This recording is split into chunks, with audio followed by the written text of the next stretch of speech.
अथ श्री सरस्वती अष्टोत्तरशतनामस्तोत्रम्। ॐ महादेव्यै च विद्महे ब्रह्मपत्न्यै च धीमहि तन्नो देवी प्रचोदयात्। ॐ सरस्वती नमस्तुभ्यं वरदे कामरूपिणि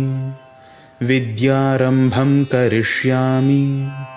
सिद्धिर्भवतु मे सदा। सरस्वती महाभद्रा महामाया वरप्रदा श्रीप्रदा पद्मनिलया पद्माक्षी पद्मवक्त्रका शिवानुजा पुस्तकभृत् ज्ञानमुद्रा रमापरा कामरूपा महाविद्या महापातकनाशिनी महाश्रया मालिनी च महाभोगा महाभुजा महाभागा महोत्साहा दिव्यांगा सुरवन्दिता महाकाली महापाशा महाकारा महांकुशा पीता च विमला विश्वा विद्युन्माला च वैष्णवी चन्द्रिका चन्द्रवदना चन्द्रलेखा विभूषिता सावित्री सुरसा देवी दिव्यालङ्कारभूषिता वाग्देवी वसुधा तीव्रा महाभद्रा महाबला भोगदा भारती भामा गोविन्दा गोमती शिवा जटिला विन्ध्यवासा च विन्ध्याचलविराजिता चण्डिका वैष्णवी ब्राह्मी ब्रह्मज्ञानैकसाधना सौदामिनी सुधामूर्तिः सुभद्रा सुरपूजिता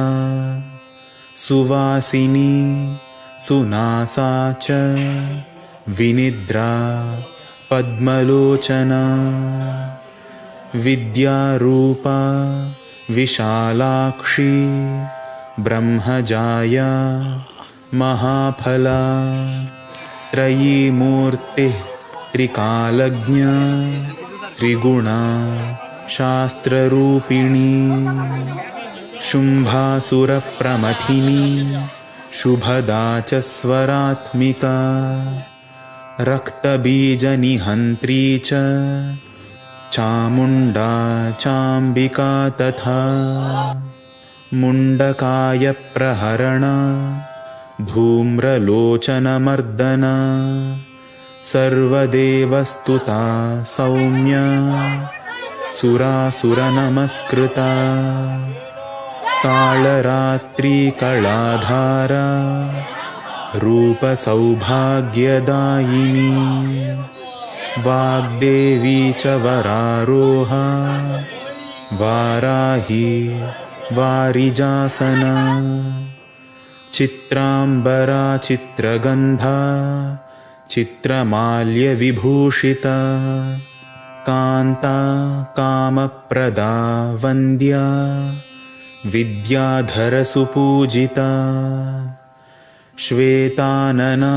नीलभुजा चतुर्वर्गफलप्रदा चतुराननसाम्राज्या रक्तमद्या निरञ्जना हंसासना नीलजङ्घा ब्रह्मविष्णुशिवात्मिका एवं सरस्वती देव्या नाम्नामष्टोत्तरं शतम्।